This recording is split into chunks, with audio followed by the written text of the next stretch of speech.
There we go. I've got this fish piece that I made, and it's carved out of basswood. So I can take my basswood, and you can see when I take this scale tip, this is one of the scale tip types that we have. And just to give you an idea how that works, you can just take that and start.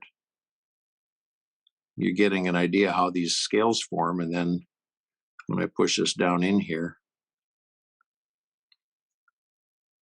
these scale tips are available in different sizes and different curves. So this particular one is 5 millimeters wide, and it's a regular curve. The little round part on the back is regular. We make flat ones and we make deep ones, and sizes from 0.5 millimeter all the way up to some of the scale tips are up to 12 or 14 millimeters. In this style, I think they go up to about 8 or 9 millimeters. But what I've done on this is I've drawn a kind of a grid to give me just to make sure that I sort of maintain a bit of a consistency with it. You know, I don't get way out of line on my, and usually you just start somewhere and you can line up the edges.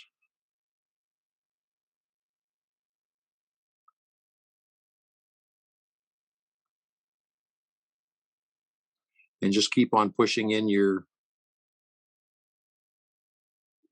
tip like that. And after a while, you've got a fully scaled textured surface here.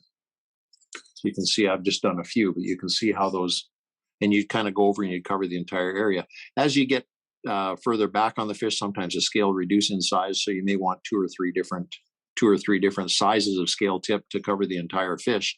And you know, sometimes on the bottom they're a little smaller.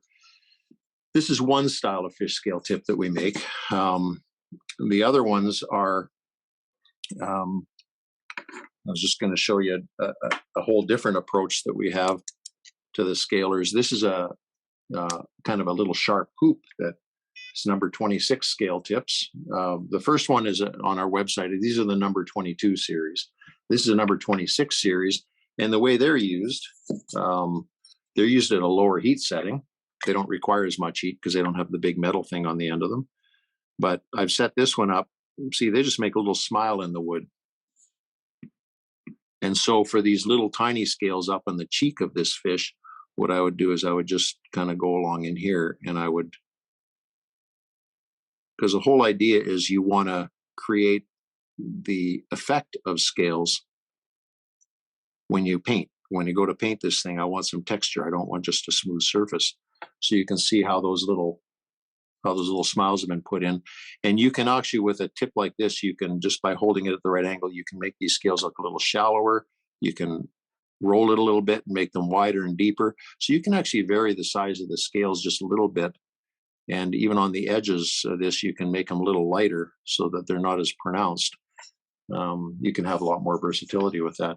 And you could do this on a snake or a lizard, or if you carved a dragon, if you're into carving fantasy figures or anything like that, you could carve a dragon and very quickly put the scales on it using a tip like this. We make